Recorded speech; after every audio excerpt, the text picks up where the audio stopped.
여러분, 예수님이 구원자라는 말씀은 예수님은 하나님의 아들입니다. 아들이어야지 구원할 수 있죠. 그러니까 즉 하나님이십니다라는 뜻이지요. 하나님과 예수님의 관계는 무슨 관계예요? 부자관계, 성부, 성자의 그런 관계입니다. 예수님은 하나님에 의해서 피조되었나요? 만들어졌나요? 그렇지 않죠. 예수님은 하나님이 낳으셨다라는 표현이 되었습니다. 영어로는 begotten son이라고 하죠. begotten son, 나신 예수님, 하나님으로부터 나신 아들, 그분이 바로 예수님이십니다. 사람이 사람을 만들 수 있나요? 없죠. 사람은 사람을 낳을 수 있습니다. 마찬가지로 하나님을 만들거나 창조할 수 없습니다. 하나님은 하나님을 낳으실 수 있는데 그분이 바로 유일하게 낳으신 분이 누구죠? 예수 그리스도다 하는 것이죠. 그래서 요한복음 17장 5절에 의하면 예수님은 세상이 창조되기도 전에 이미 예수가 나셨다라고 표현하고 있습니다. 이것은 무엇을 의미하느냐? 예수님과 하나님은 동일한 분이시다. 동질적이고 동일한 하나님이시다라는 것을 의미하죠.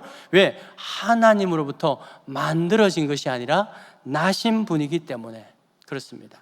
이것은 반대로 한번 생각해 봅시다. 우리 사람은 어떤 존재냐?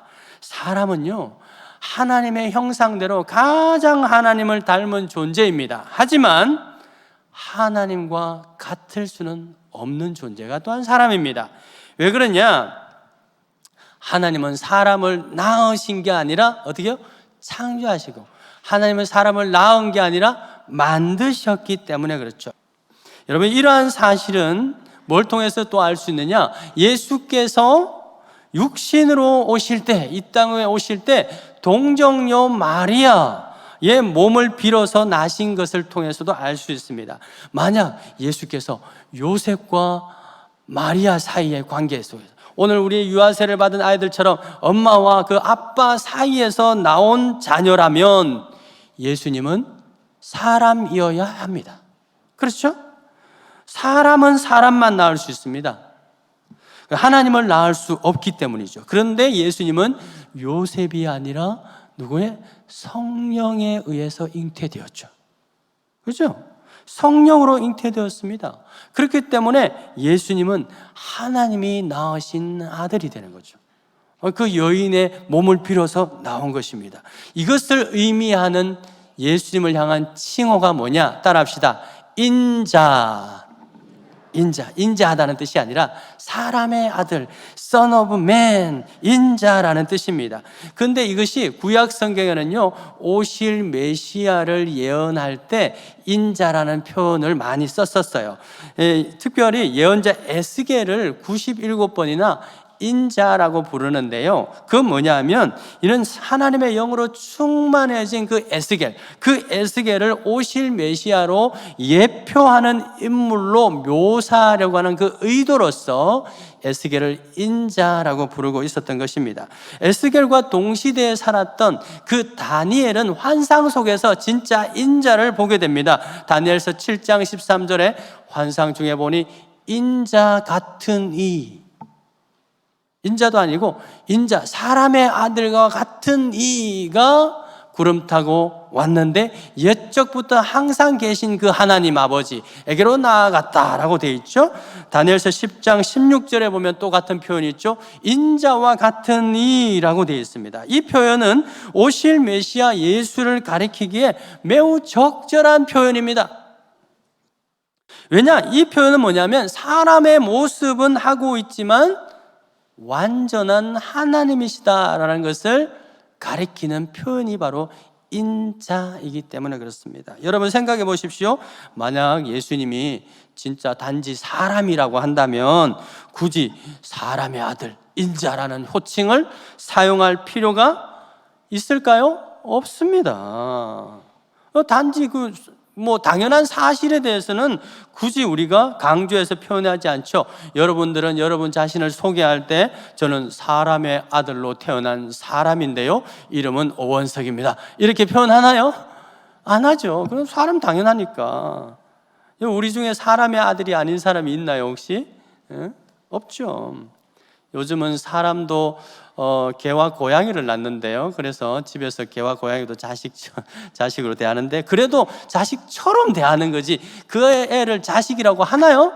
그건 아니잖아요. 사람은 사람을 낳을 수 있고 동물은 동물을 낳을 수 있고 하나님만이 하나님을 낳을 수 있는데, 그 하나님이 사람의 모습으로 태어나신 분이 누구시다? 예수님이다. 그래서 인자라는 표현을 굳이 쓰고 있는 것입니다. 그렇다면 왜 여러분 오실 메시아에 대해서 인자라는 호칭을 쓰는가 하는 것이죠. 그것은 뭐냐? 그 근본이, 인자라는 호칭 속에는 그의 근본이 사람과 다르다는 것을 강조하고 있는 표현입니다. 그 근본이 뭐예요? 근본 하나님의 무엇이다? 본체시다. 하나님의 본체시라는 거예요.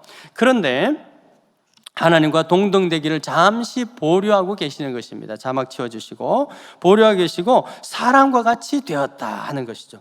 그래서 인자라고 부릅니다. 그러므로 인자를 딱 정의를 하면 그렇습니다. 사람이 되신 하나님. 따라합시다. 사람이 되신 하나님. 하나님 하나님인데 사람이 된 게 아니에요. 사람이신데 사람이 되신 하나님이다 하는 것입니다. 여러분, 인자는 그러므로 이 인자라고 하는 것은 완전한 인성과 신성을 함께 가지고 있습니다. 그래서 인자이신 예수님은 다른 사람들과 똑같이 피곤해하고 배고파도 하셨는데, 동시에 하나님의 초자연적인 그 권능을 행하실 수 있었다 하는 것이죠. 자, 그렇다면 여러분, 왜 예수님은 굳이 이렇게 사람의 아들로 인자로 오셔야만 했을까?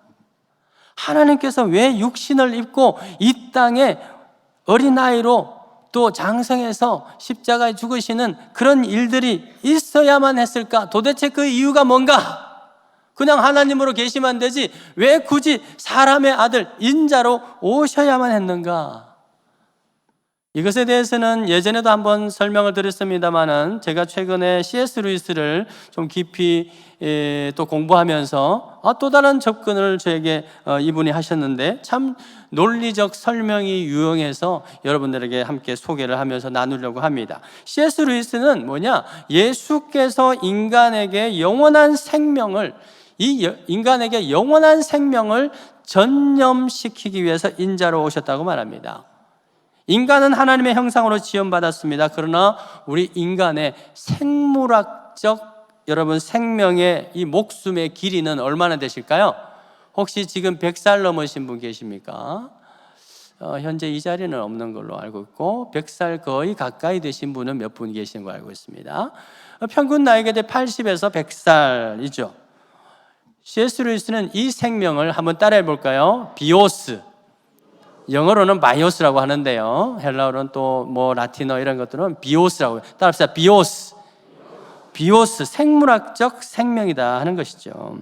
이것은 식물이나 동물들이 살아있는 우리 사람이 살아있는 것은 이 비오스적 생명 때문입니다. 그런데 이 생명은요, 공기, 물, 음식 이런 것들의 보조를 받아야 유지될 수 있는 생명이죠. 이게 없으면 어떻게 금방 죽어버려요. 그렇기 때문에 인간의 목숨이 아무리 질기다 하더라도 안개처럼 사라질 수밖에 없다 하는 것이 또 야고보서 4장에서 말하고 있지 않습니까? 그런데 하나님께는 어떤 생명이 있느냐? 따라합시다. 조에. Z 발음을 할 때는요, 조 이러면 J이고요, Z 발음은요, 조에. 따라합시다. 조에. 발음도 잘해야 돼. 우리 국제적 글로벌 시대는요, 조에, 영적인 생명을 가지고 있습니다. C.S. 루이스는 이것을 조에라고 불러요. 헬라어로 조에가 생명이죠. 이 조에는 영원 전부터 하나님 안에 있었던 영원한 생명체인데, 이 조에로부터 이 피조 세계에 있는 모든 생명들을 만들어내는 원천이 되는 바로 영원한 생명이다 하는 것이죠. 우리가 가지고 있는 식물이, 동물이 가지고 있는 그 비오스도 조에에서 나온 것입니다. 창세기 2장 7절에 그런 말씀이 있죠. 여호와 하나님이 땅의 흙에게 사람을 지으시고 조에라고 돼. 조에를 그 코에 불어넣으시니 사람이 생명이 되었다. 살아있는 푸시케가 되었다. 살아있는 영혼이 되었다라고 말하는 것이죠. 흙으로 사람을 만드시고 흙덩이잖아요. 흙 조각이잖아요. 거기에 조에를 넣으시니까 이 진흙으로 만든 조각상이 살아있는 바이오스, 이 비오스의 생명이 되었다. 바로 그게 사람의 정의예요. 자, 그런데 그렇기 때문에 이 비오스라는 것과 또 조에는요 비슷하지만 둘 사이에는 완전한 아주 중대한 차이가 있습니다. 마치 우리가 사진을 보면 정말 풍경과 똑같죠. 그런데 풍경이 아닌 것과 같은 거예요. 자, 우리가 조각상을 보면 사람과 똑같지 않습니까? 그런데 사람이 아닌 것과 같은 것입니다. 여러분, 요즘은 더더욱이 있죠. 인공지능이 발달해가지고 로봇을 보면 피부도 입혀가면 완전 사람 같죠. 그런데 실제로는 사람이 아니죠. 그 차이가 바로 비오스와 조에의 차이인 거예요. 생명이 있어 보이지만 이 영원한 생명과는 질적으로 다른 그런 생명인 것이죠. 여러분, 모든 피조물 중에서 사람이 가장 하나님과 비슷한 모양과 형상으로 창조되기는 했지만 하나님과 똑같은 그 생명을 가지고 있는 것은 아니기 때문에 우리는 뭐가 될 수 없다? 하나님이 될 수 없다. 그러므로 인간은 하나님이 낳으신, 하나님 만드신 것이 아니고 낳으신 그 성자 예수님과는 본질, 예수님과 똑같은 그 동질한 하나님의 자녀, 하나님의 아들이 될 수 없는 것이 바로 인간의 한계인 것입니다. 그런데 아주 한때 하나님의 우리 사람들도 하나님의 아들과 동일한 존재였던 때가 있었죠. 언제죠? 에덴 동산에 살 때. 그때 쫓겨나기 전만 해도 사람은 하나님처럼 영원한 생명을 누리면서 살 수 있었습니다. 그런데요, 그때에도요, 하나님이 진흙에게 조에를 생명을 불어넣으시자 생명이 되었을 뿐 하나님이 된 것은 아니죠. 오히려 하나님 우리를 낳으신 게 아니라 만드셨기 때문에 하나님이 된 것은 아닙니다. 그런데 오히려 사람이 하나님처럼 되게 한 그것이 원죄가 된 거죠. 그렇다면 왜 그렇게 되었을까? 그렇다면 아담과 하와가 에덴 동산에 어떻게 해서 영원한 생명을 유지하고 살았을까요? 그것은 조에의 이 생명나무, 조에나무라고 해요. 그 나무의 열매를 먹을 수 있었기 때문에, 그래서 산 거예요. 창세기 3장 22절에 그렇게 되어 있죠. 범죄한 사람이에요. 범죄했습니다. 그런데 하나님께서 생명나무도, 그들이 생명나무도 따먹어가지고 영생할까 하노라 하면서 생명나무에 접근 금지시켜 버렸잖아요. 그죠? 그래서 에덴에서 쫓겨나면서 아담과 하와가 더 이상 생명나무를, 하나님의 그 생명을 공급받을 수 없게 되었기 때문에 그때부터 죽음이 시작된 것입니다. 여러분, 그렇게 해서 쫓겨나게 되었습니다. 그 결과가 뭐예요? 하나님의 생명은 떠나가고 끊어지고 뭐만 남게 되었어요? 목숨, 우리의 비오스만 남게 되었다 하는 것이죠. 이게 인간의 운명입니다. 그래서 그 상태가 하나님 보시기에는요, 어떻게 보이냐면, 비록 우리가 사람이지만 하나님의 시각에서는요, 우리는 그냥 진흙 조각에 불과한 거예요. 왜냐하면 이렇게 살다가 흙으로 다 돌아갈 것이기 때문에 그런 것이죠. 바로 이것이 우리 인생이 절망적인 이유입니다. 풀은 마르고 꽃이 시드는 것처럼 우리의 생명도 날이 갈수록 시들어가고 있지 않습니까? 제가 이제 9년 채우고 10년 되었는데 9년 전에 저의 모습과 9년이 지난 저의 모습이 다르지 않습니까?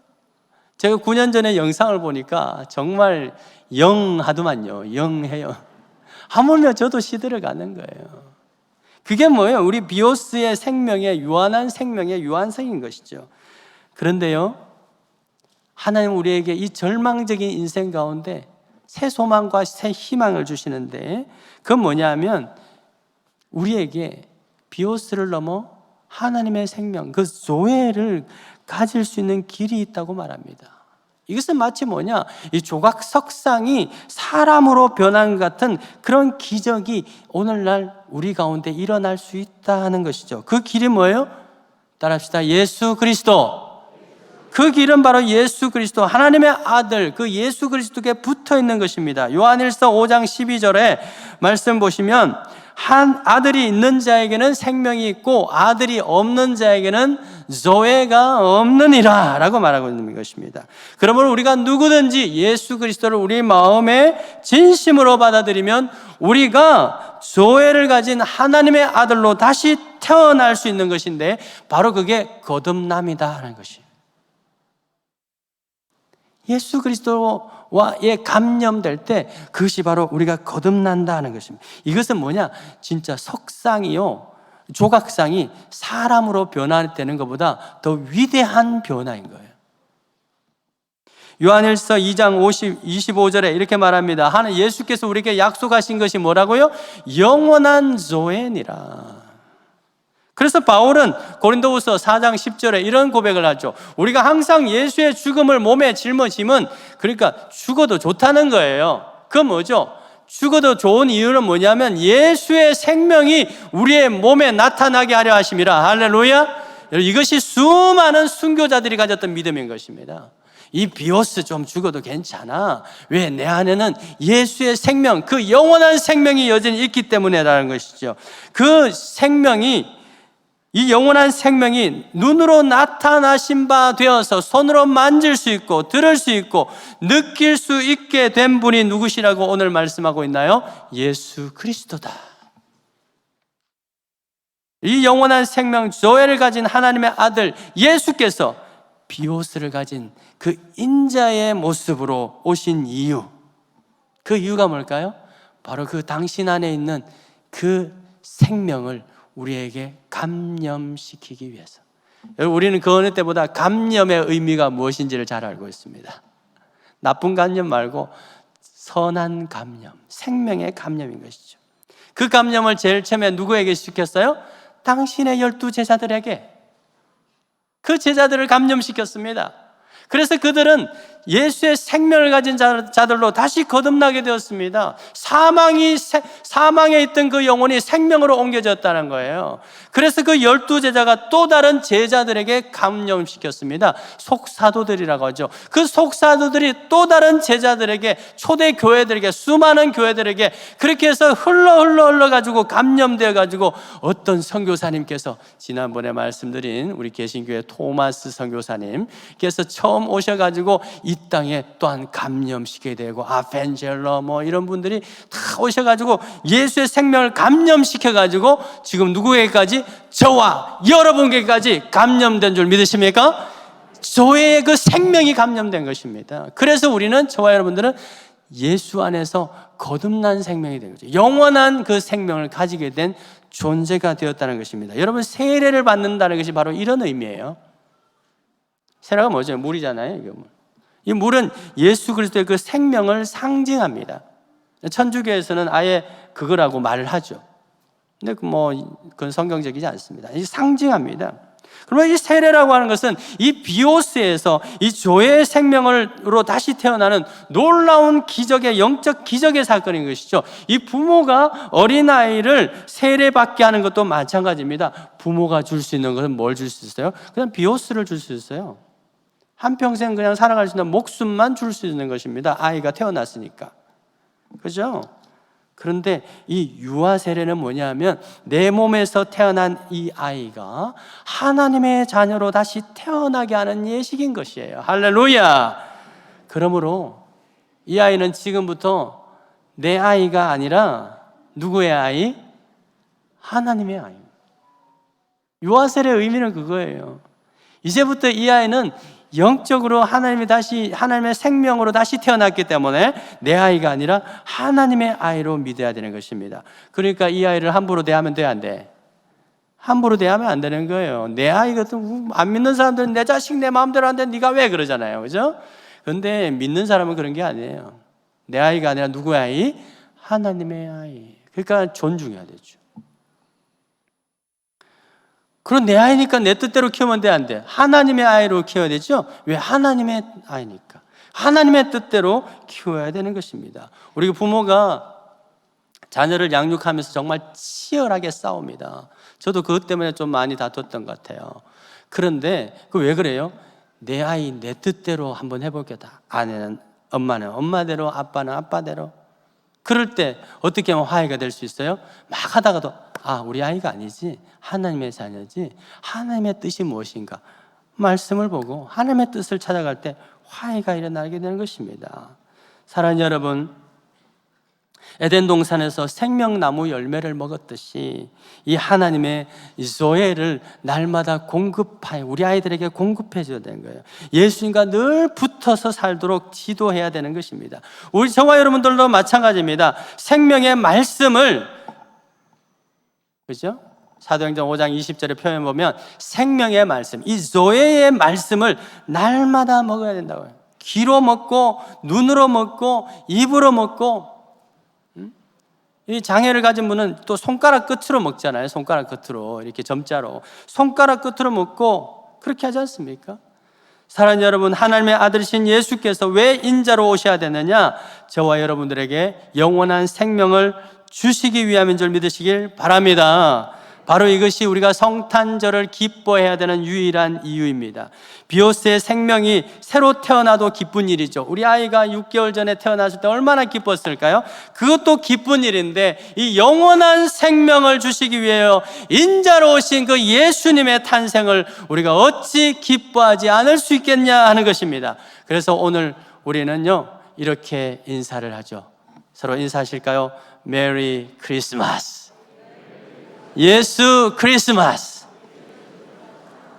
여러분, 코로나에 감염되는 것은 기쁜 일이 아닙니다. 그러나 생명에 감염되는 것은 최상의 기쁜 일인 것입니다. 우리 서로 이 영원한 생명으로 감염되신 분들을 축복하며 그 주님의 탄생을 축복하며 주님 앞에 메리 크리스마스 말씀 맺겠습니다. 여러분, 교회의 사명은 무엇입니까? 바로 이 거룩한 전념을 땅끝까지 이르러 확산시키는 것입니다. 비오스적 생명만을 가지고 그 질병과 그 고통 속에서 싸우고 있는 사람들에게 인자로 오신 그 예수님의 그 조회를 전념시키는 것이 바로 교회의 사명인 것입니다.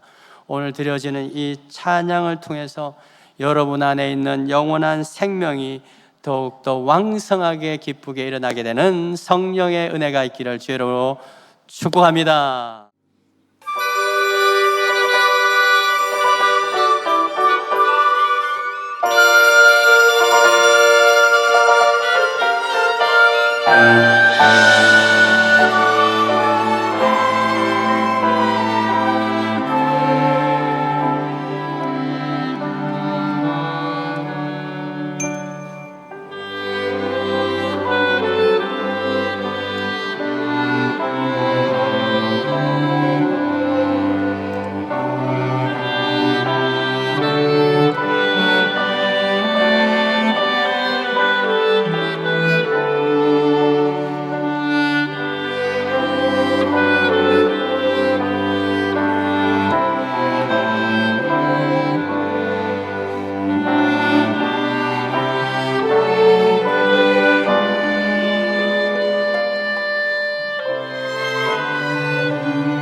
일어나라 빛을 발하라. 이는 내 빛이 이르렀고 여호와의 영광이 내 위에 임하였음이니라.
보라, 내가 잉태하여 아들을 낳으리니 그가 큰 자가 되고 지극히 높으신 이의 아들이라 일컬어질 것이요 주 하나님께서 그 조상 다윗의 왕위를 그에게 주시리니 그 나라가 무궁하리라.